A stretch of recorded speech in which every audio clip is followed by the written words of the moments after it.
L'avvocato chiede: lei ha detto di appartenere all'Atti Varnasrama. Conosce qualcun altro che sia in questo stato? Bhagavan: no. C'è stato qualcuno nel passato?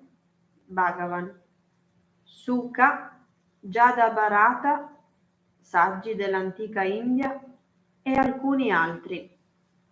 L'avvocato: perché diverse persone dicono cose differenti riguardo al suo ashram? Bhagavan: perché la mente di ogni persona lo percepisce in modo diverso. Ha un amore speciale per suo fratello? Bhagavan: lo amo allo stesso modo in cui amo tutti. Chi riceve le donazioni che giungono all'ashram? Vengono tutte date a mio nome, ma io non le uso da solo.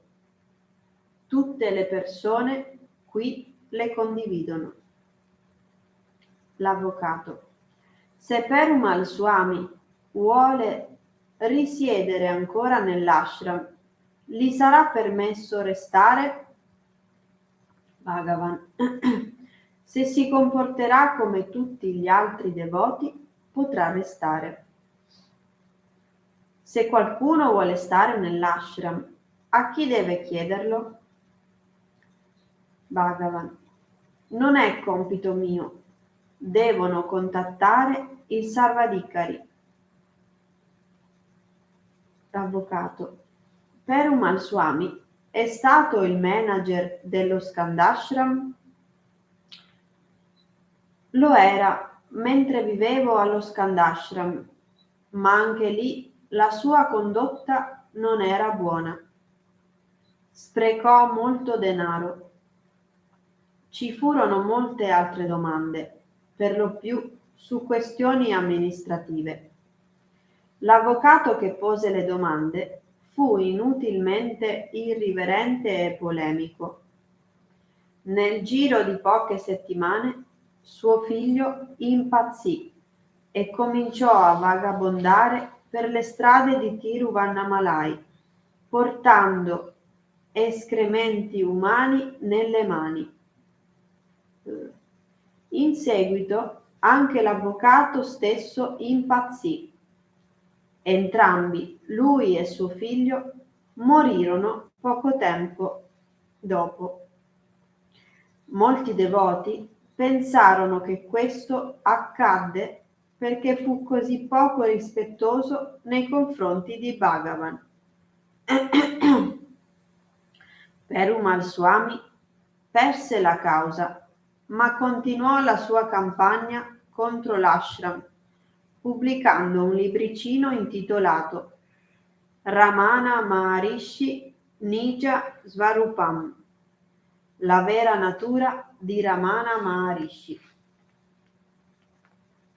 Accusava Bhagavan di relazioni sessuali con le sue devote e dava una lunga lista di tutti i suoi difetti di carattere. Chinnaswami voleva intentare un'azione legale contro Perumal Swami, ma Bhagavan lo dissuase. Quando Bhagavan lesse questa parte sui suoi difetti di carattere, rise e disse: perché non è venuto da me prima di scrivere tutto ciò? Avrei potuto raccontargli molto di più sui miei difetti, cose che io solo conosco.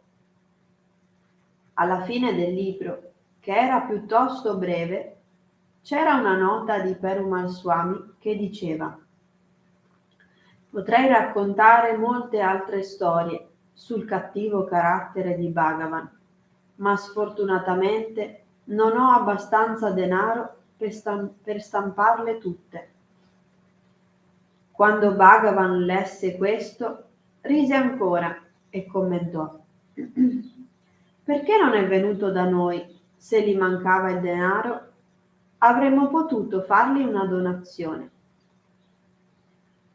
Perumal Swami sperava che un caso legale pubblicizzasse il suo libro. Quando l'ashram si rifiutò di rispondere in alcun modo, cercò di avviare lui stesso un'azione legale, pretendendo di essere un preoccupato devoto. Devaraja Mudaliar, uno degli avvocati devoti di Bhagavan, fu chiamato da Bhagavan a occuparsi della questione per l'ashram. Mudaliar riuscì a fermare il caso prima che iniziassero delle udienze in tribunale. Un breve resoconto di questo episodio si può trovare a pagina 12 delle sue memorie.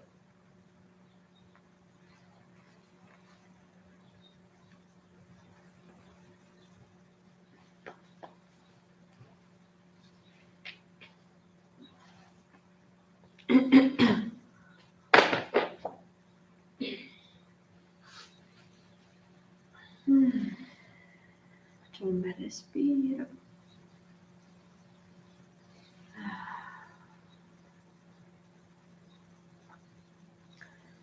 Om Sarana Bhavatu Sarano Bonaktu Sarviryam Karavavahe Tejasvina Tamastu Mavit Visharvahe Aum Shanti Shanti Shanti.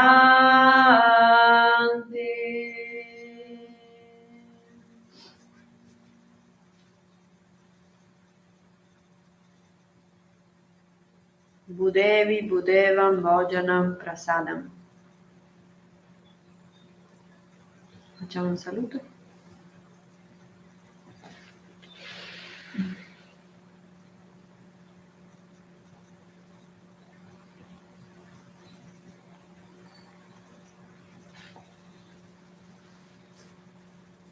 Grazie a tutti, buona giornata.